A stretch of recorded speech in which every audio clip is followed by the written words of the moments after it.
সারা দেশে জ্বালানি তেলের সংকটের আশঙ্কায় ভিড় বেড়েছে পেট্রোল পাম্পগুলোতে। ঘন্টার পর ঘন্টার দাঁড়িয়ে থেকে জ্বালানি নিচ্ছেন গ্রাহকরা। এই মুহূর্তে কুমিল্লার খবর জানবো আমরা, যুক্ত হচ্ছেন আমাদের সহকর্মী কাজী এনামুল হক।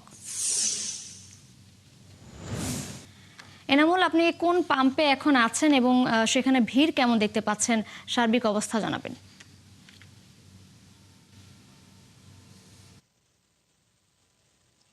আমি আছি নগরের নুরুল হুদা পেট্রোল পাম্প। সেখানে নগরের প্রাণকেন্দ্র যে পেট্রোল পাম্পটি, সেটি নুরুল হুদা পেট্রোল পাম্প। তবে সকাল ভোরবেলা থেকে শুরু করে প্রচণ্ড ভিড় ছিল, মোটরসাইকেল এবং ব্যক্তি মালিকানা প্রাইভেট কারের ভিড় ছিল, কিন্তু এখন বেলা বাড়ার সাথে কিছুটা কমে আসছে। তা সবাই কিন্তু বলছেন তেল সংকট হবে, এই জন্য তারা তেল নিয়ে যাচ্ছেন। তবে পেট্রোল পাম্প কর্তৃপক্ষ কিন্তু বারবার বলছেন তেলের কোনো সংকট নেই, সেই কথাটি কিন্তু জানান দিচ্ছেন।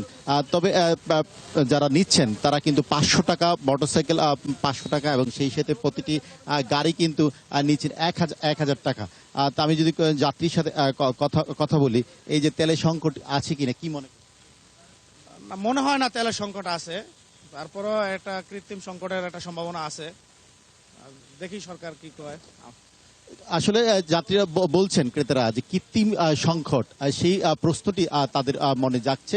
কিন্তু দেখা যাচ্ছে পেট্রোল পাম্পগুলোতে আলাদা করে প্লাস্টিকের বোতল, তারপরে জগ, তারপরে বালতি, সেই সাথে একই পরিবহন একের অধিক দুইবার নেওয়া, সেই বিষয়টিও কিন্তু পেট্রোল পাম্পগুলোতে লক্ষ্য করা গেছে। তবে পেট্রোল পাম্প কর্তৃপক্ষ প্রতিটি গাড়িতে 1000 টাকা এবং সেই সাথে। এনামুল, আপনি খবর রাখতে থাকুন, ধন্যবাদ আপনাকে।